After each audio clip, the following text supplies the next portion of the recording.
Bonjour à tous et à toutes.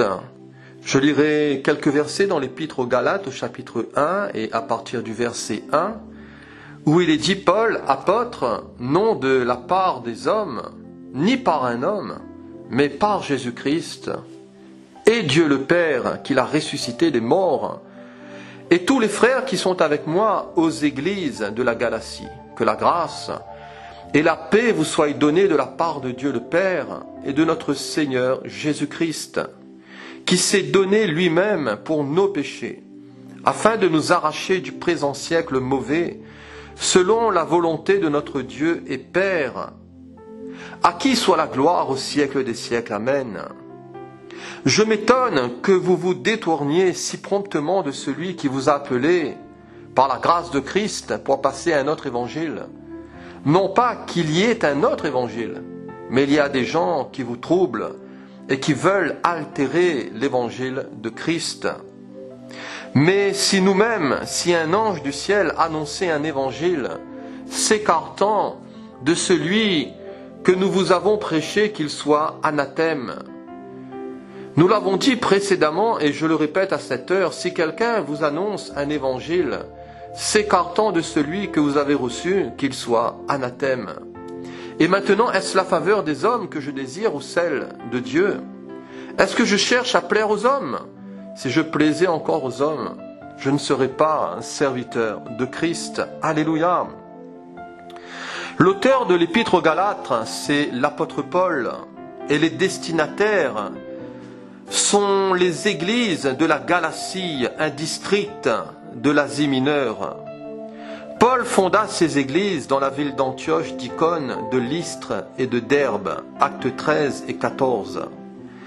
Le thème principal de cette épître, c'est la défense de la doctrine de la justification par la foi.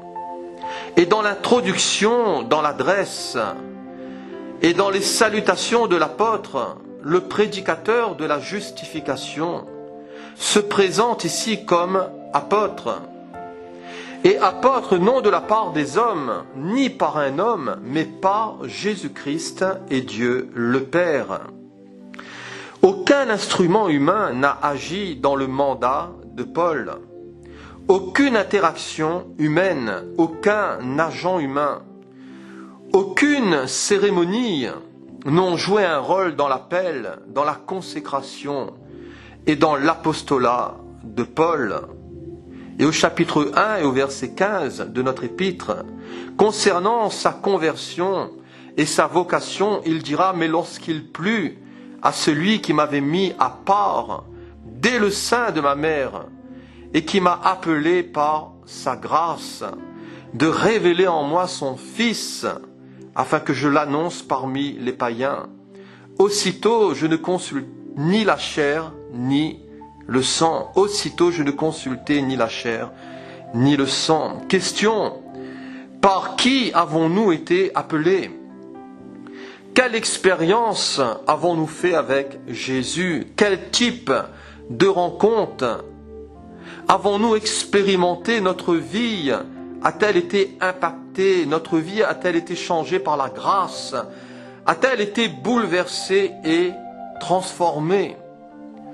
Ou avons-nous été appelés, ordonnés par un système ecclésiastique, par une organisation religieuse, par un système purement humain, par un évêque, par un homme?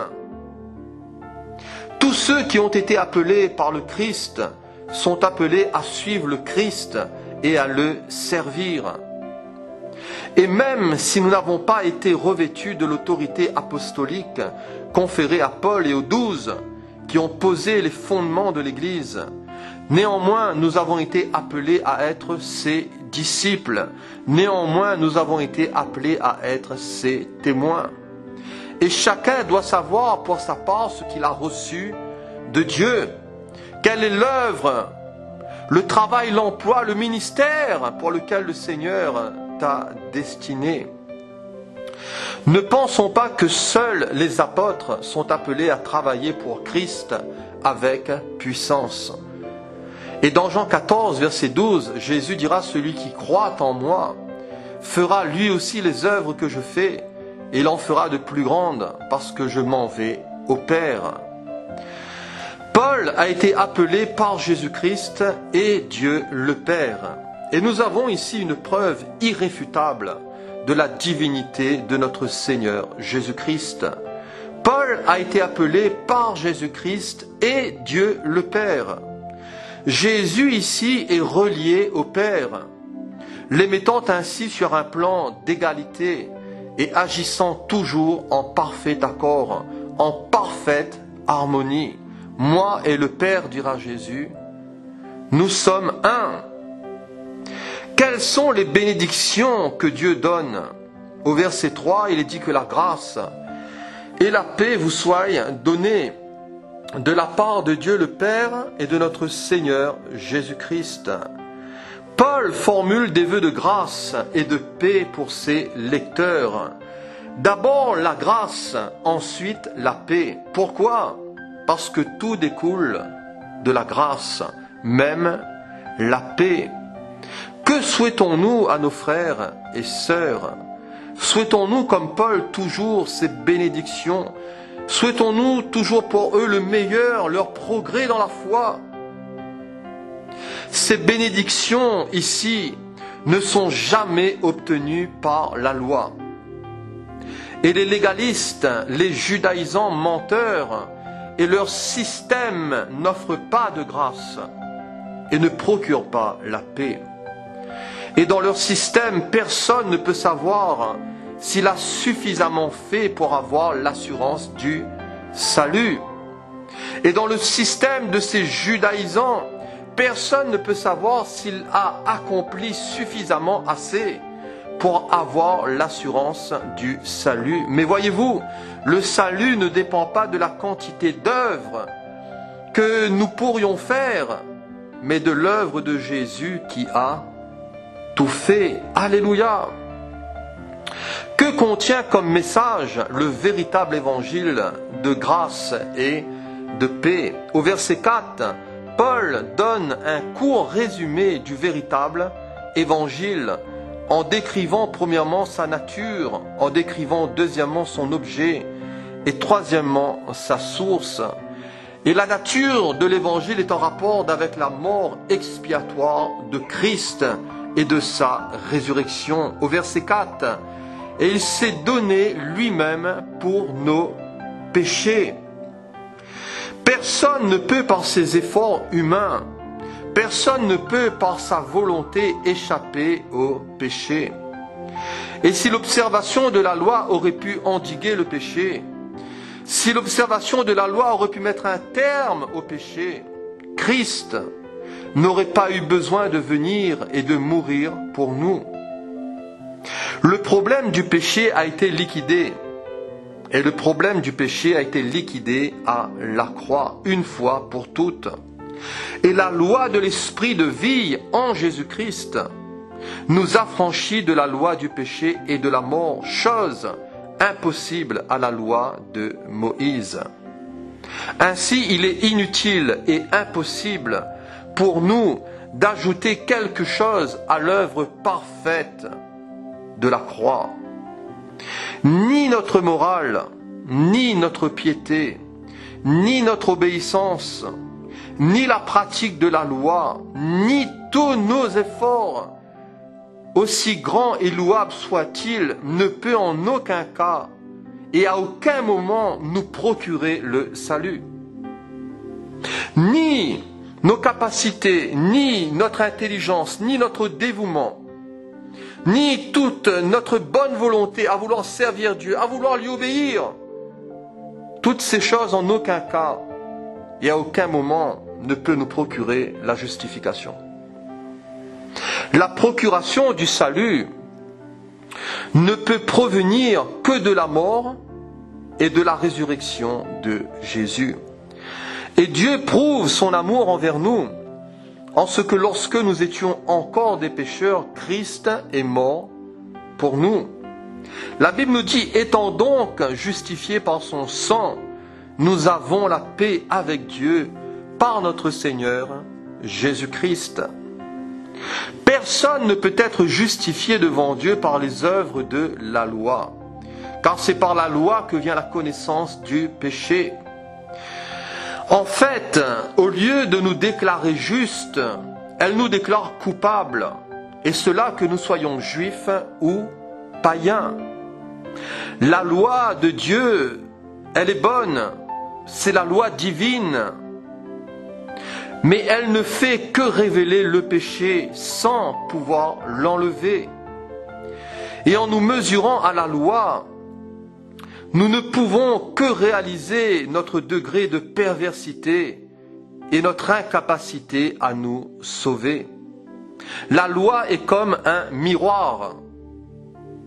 Et si le but d'un miroir, c'est de nous montrer et de nous faire découvrir, par exemple, que notre visage est sale, le miroir ne pourra jamais servir à le laver.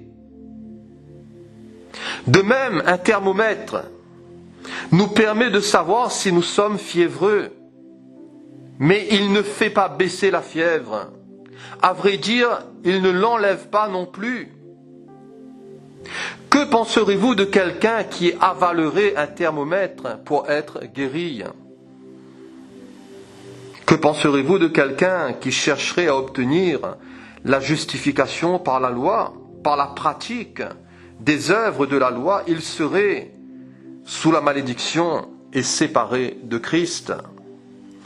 Le seul et l'unique évangile nous provient de la mort et de la résurrection de Christ. Le seul et l'unique évangile nous provient des mérites de Jésus et de son sang, de l'offrande de son corps. Christ est mort pour nos péchés et ressuscité pour nous justifier. Ayons foi dans cette œuvre qui est une œuvre totale, cette œuvre qui est une œuvre complète, cette œuvre qui est une œuvre suffisante et éternelle. Et c'est la seule œuvre qui a été agréée du Père et par laquelle nous puissions être sauvés et justifiés. Alléluia! Le seul et l'unique évangile a le pouvoir aussi de nous arracher du présent siècle mauvais. Et Dieu n'est pas préoccupé par l'amélioration du monde ou par le confort des hommes dans ce monde, mais plutôt de l'en arracher, plutôt de l'y soustraire. Et la mort de Christ a été une opération de sauvetage à grande envergure. Et par la croix, nous pouvons nous échapper de cette génération perverse et corrompue. Le verbe arracher en grec, c'est exaero, qui nous parle d'arracher, d'enlever et de déraciner. Ce verbe arracher nous parle aussi d'être délivré et d'être sauvé. Mais dans ce verbe, il y a cette notion aussi de choisir et de prendre pour soi. Et dans 2 Thessaloniciens chapitre 2 verset 13, Paul dira que Dieu vous a choisi dès le commencement. Pourquoi Dieu veut nous arracher de ce présent siècle mauvais? C'est pour nous sauver et nous délivrer. Et le Seigneur veut nous délivrer de nos péchés. Parce que le salaire du péché, c'est la mort. Le Seigneur veut nous délivrer des peines éternelles, du jugement éternel, de la perdition, de la fosse, de l'enfer. Le Seigneur veut aussi nous délivrer des contrariétés et des grands troubles. Dieu nous veut aussi pour lui. Il veut nous mettre à part pour lui, pour son œuvre et pour son service. Et à la rédemption est associée la sanctification. Sortez du milieu d'eux, mon peuple, sortez et ne touchez pas à ce qui est impur, et je vous accueillerai. Je serai pour vous un père, et vous serez pour moi des fils et des filles, dit l'Éternel Dieu. La sanctification doit nous impacter profondément. Et si ton œil est pour toi une occasion de chute, arrache-le et jette-le loin de toi. Extirpons de l'œil de notre cœur toute racine de péché et de mal. Et si quelque chose nous incite à pécher, nous devons nous en séparer. La sanctification s'opère aussi dans le domaine religieux, qui mélange la foi avec toute espèce de rite et de cérémonie. Et les Galates étaient en train de retourner à un système même dont Christ les avait libérés par sa mort. Et au verset 6, Paul leur dira: « Mais je m'étonne que vous vous détourniez si promptement de celui qui vous a appelé par la grâce de Christ pour passer à un autre évangile. » Non pas qu'il y ait un autre évangile, mais il y a des gens qui vous troublent et qui veulent altérer, qui veulent changer l'évangile. Dans ce présent siècle mauvais se trouve le mélange. Et le but du diable, c'est toujours de déformer la doctrine du salut. Et le but du diable, c'est toujours aussi de dénaturer l'œuvre de la croix. Et son premier souci est de saper l'essentiel de l'évangile, qui est le salut par la grâce. Et le travail de ces judaïsants qui infestaient les églises de la Galatie consistait à corrompre la vérité du salut en Jésus par l'enseignement d'un salut par les œuvres. Et leur message, et le message de ces judaïsants, c'était qu'avant de pouvoir devenir chrétien, un païen doit devenir juif par la circoncision. Et que tous les chrétiens doivent obéir. Et que tous les chrétiens doivent se soumettre aux lois et aux traditions juives pour obtenir et maintenir la justice qui vient de Dieu. Mais c'est une erreur. Attention, car de nos jours, frères et sœurs chrétiens, croyants, peuple de Dieu, de nos jours, beaucoup de chrétiens dévient et se placent à nouveau sous les systèmes de la loi et se placent à nouveau sous des principes qui n'ont plus lieu d'être. Il y a de plus en plus de groupes légalistes. Il y a de plus en plus d'églises qui prônent un retour à la loi, qui prônent un retour à des pratiques judaïsantes, comme l'observation des prescriptions et des lois alimentaires, comme l'observation des calendriers religieux, ou l'observation de fêtes, de nouvelles lunes et des shabbats.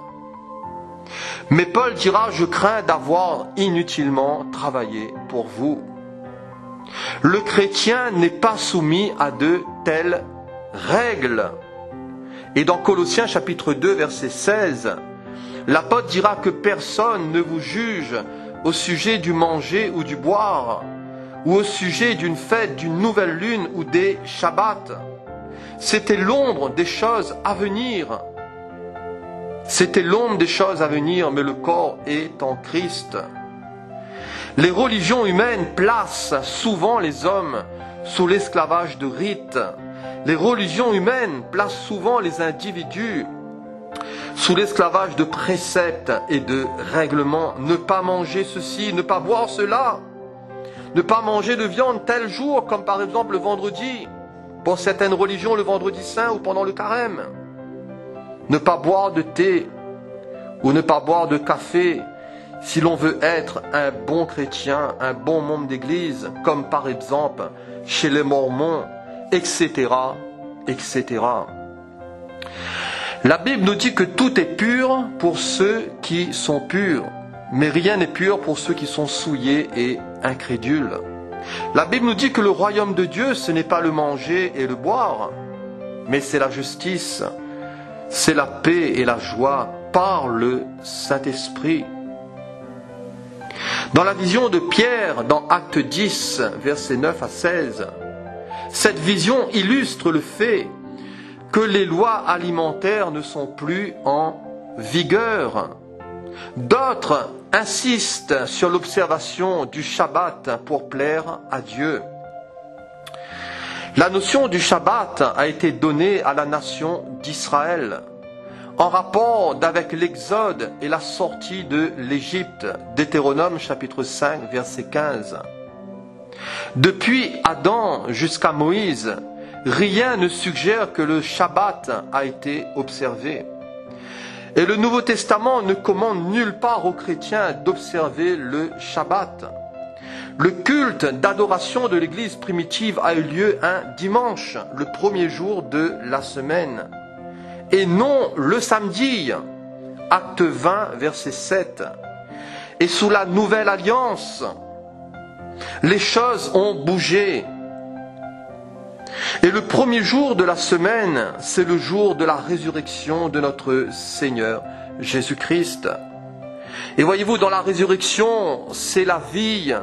Dans la résurrection, c'est l'espérance, c'est le repos, c'est l'espoir, c'est l'avenir, c'est le salut, c'est la grâce, c'est la bénédiction. La résurrection, c'est un jour de fête, c'est un jour propice, c'est un jour de grâce, c'est le jour du Seigneur, c'est le jour de l'Esprit. Et le concile de Jérusalem n'a pas imposé l'observance du Shabbat aux croyants d'origine païenne. Actes chapitre 15. L'apôtre Paul met en garde les païens contre de nombreux péchés dans ses épîtres, mais jamais contre la non-observance du Shabbat. Dans Romains chapitre 14 verset 5, l'apôtre dira: tel fait une distinction entre les jours, tel autre les estime tous égaux. Que chacun ait en son esprit une pleine conviction. Certains considèrent un jour comme sacré et les 6 autres jours comme profanes. D'autres les estiment tous égaux. À vrai dire, si quelqu'un observe le sabbat juif, il devrait aller travailler le dimanche. Mais qui le fait réellement? L'observance de jours tiendrait plus à la conviction personnelle qu'à quelque chose d'obligatoire. Le repos est-il nécessaire? Oui, et il faut se reposer. Parce que voyez-vous, si on travaille 7 jours sur 7, on va se tuer. On va se casser. Donc le repos est établi par Dieu, c'est une bonne chose. Et cela fait partie du plan de Dieu. Cela fait partie de la volonté de Dieu pour nous. Et outre le premier jour de la semaine, qui est le dimanche, où nous pouvons cesser les activités, être avec nos familles, être avec nos frères et sœurs, le repos est bien plus profond que de mettre un jour à part. Le vrai repos est en Christ, et c'est un repos permanent. C'est un repos de tous les jours, c'est le repos de toute la semaine, de toute l'année, et cela jusque dans l'éternité. Alléluia! Et le sabbat, nous sommes dedans. Nous sommes dans le sabbat, parce que nous sommes en Christ. Dans Matthieu 11, Jésus dira: venez à moi, vous tous qui êtes fatigués et chargés, et je vous donnerai du repos. Prenez sur vous mon joug et recevez mes instructions, car je suis doux et humble de cœur, et vous trouverez du repos pour vos âmes. Vous trouverez du repos pour vos âmes, tant d'âmes chargées, tant d'âmes qui sont fatiguées, tant d'âmes qui sont lasses. Mais Jésus veut donner le repos à ton âme, cher ami. Toi qui peut-être es blessé, toi qui es peut-être fatigué à l'extrême, le Seigneur veut te donner son repos.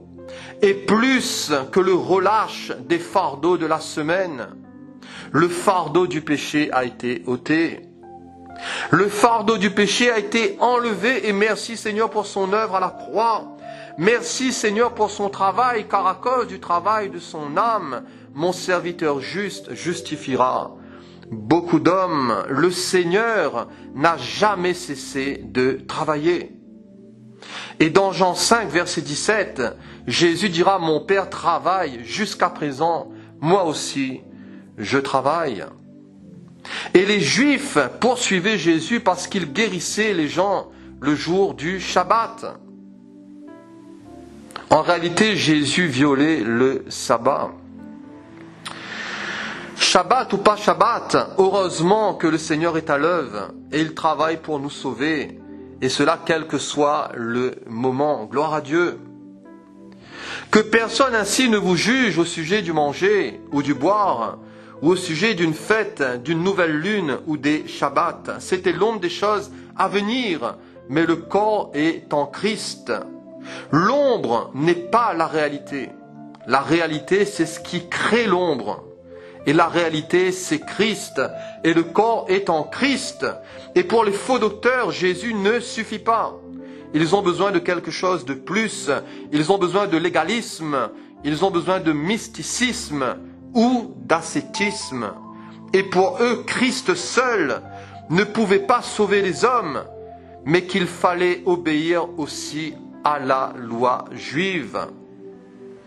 Bien que ce soit les lois cérémonielles qui ont été abolies et non les lois morales, nous pouvons dire que le fait d'aimer Dieu, son prochain, ses parents, le fait de ne pas voler, de ne pas tuer, le fait de se reposer, toutes ces choses sont bonnes. Et toutes ces choses, voyez-vous, sont agréables à Dieu. Mais les commandements ne peuvent faire naître de nouveau personne. Les commandements de la loi ne peuvent communiquer à personne la vie de l'esprit, ni nous faire triompher de la loi du péché et de la mort.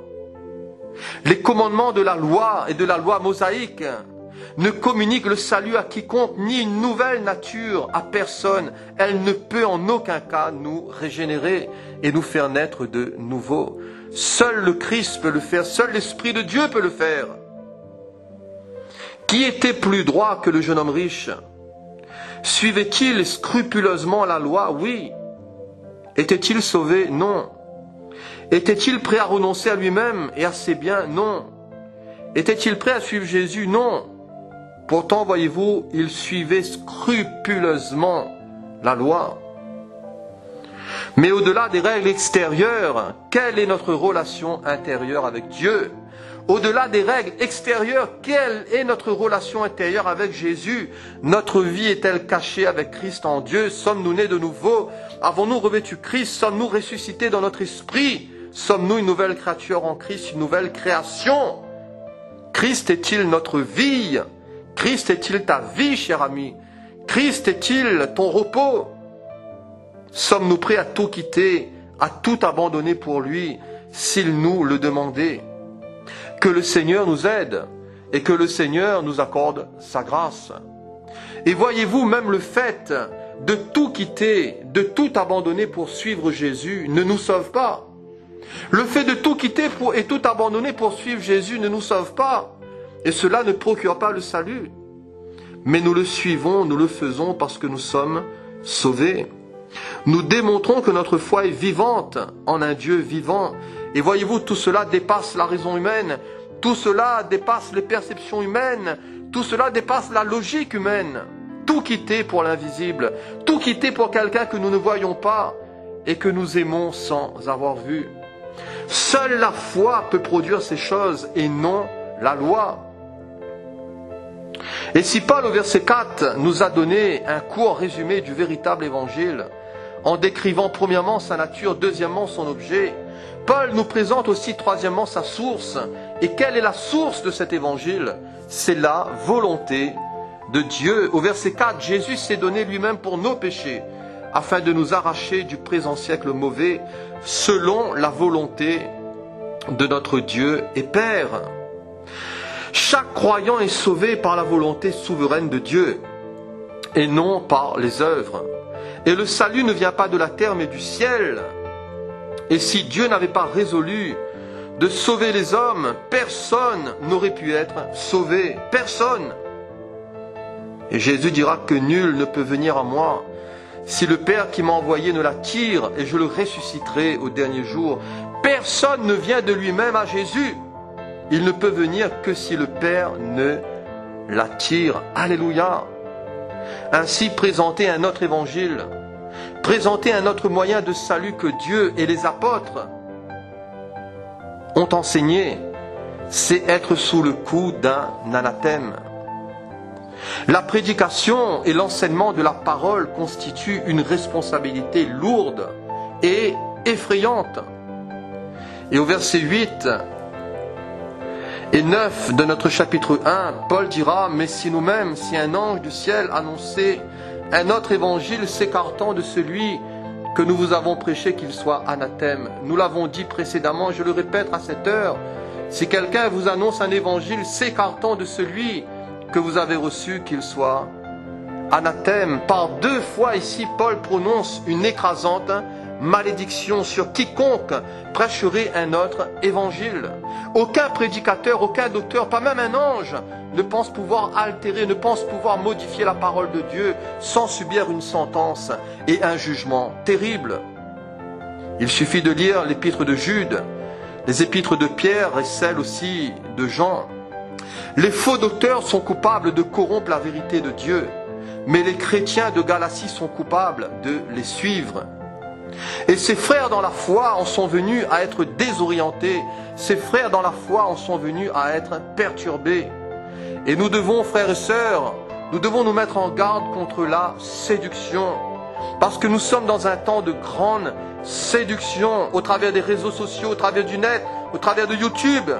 Il y a tant et tant de faux enseignants, tant et tant, voyez-vous, de légalistes, de judaïsants qui mélangent la grâce et la loi, qui mélangent la foi et les œuvres. Et nous devons être sur nos gardes, parce que nous sommes en danger, et un très très grand danger. Nous devons apprendre à faire attention à ce que nous écoutons. Nous devons apprendre à filtrer les choses, afin de ne pas être séduits. Bien des faux docteurs sont populaires. Et beaucoup les suivent, ils sont reconnus, ils ont un grand charisme. Et des masses et des foules entières, voyez-vous, les suivent. Satan se déguise en ange de lumière. Et le nombre n'apporte pas la sécurité, mais c'est la vérité. Et la vérité, c'est Christ et sa parole. La vérité, ce sont les commandements de Jésus. C'est l'amour, c'est de porter les fardeaux les uns des autres. Et comment discerner, comment trier les choses, si ce n'est que par l'amour de la vérité. Ainsi, ne soyons ni légalistes et ne soyons ni antinomisme. Et sous le couvert de la liberté en Christ, les lois de l'éthique et de la morale n'ont pas disparu. Ce n'est pas parce que nous sommes sous la grâce que nous pouvons faire à notre tête. Ce n'est pas parce que nous avons été rachetés par Christ et que nous vivons sous la grâce que nous pouvons vivre dans le péché, loin de là. Nous qui sommes morts au péché, comment vivrions-nous encore dans le péché? Certes, nous ne sommes pas sauvés par la morale, mais la pratique d'une vie juste, la pratique de la piété, la pratique de choses bien est toujours agréable à Dieu. Attention de changer la grâce de Dieu en dérèglement. Attention de changer la grâce de Dieu en licence. La grâce nous délivre toujours du péché afin de nous emmener à une vie sanctifiée. Il y a des pratiques qui honorent le Seigneur. L'un des objectifs des judaïsants, c'était aussi de démolir l'apôtre Paul, de le discréditer et de discréditer l'autorité apostolique. Et voyez-vous, leur but, c'était de faire courir le bruit que Paul n'est pas un apôtre légitime, mais qu'il était un usurpateur. Et leur but, c'était de mettre le doute dans la tête de ces chrétiens de Galatie. Pourquoi? Parce que s'ils parvenaient à discréditer la personne et l'autorité de Paul, c'est son message qui allait être saboté. Et c'est le message de Paul qui allait être, voyez-vous, discrédité. Mais dans la défense de son message et de son ministère, Paul ne cherchait pas à plaire aux hommes. Au verset 10, il dira « Et maintenant, est-ce la faveur des hommes que je désire, ou celle de Dieu? Est-ce que je cherche à plaire aux hommes? Si je plaisais encore aux hommes, je ne serais pas serviteur de Christ. » Il est difficile de plaire aux hommes et d'être en même temps serviteur de Christ. Et comme Dieu l'avait jugé digne, Paul et bien d'autres, de leur conférer l'évangile, ils prêchaient non comme pour plaire à des hommes, mais pour plaire à Dieu qui sondait leur cœur. Et leur prédication ne reposait ni sur l'erreur, ni sur des motifs impurs, ni sur la fraude.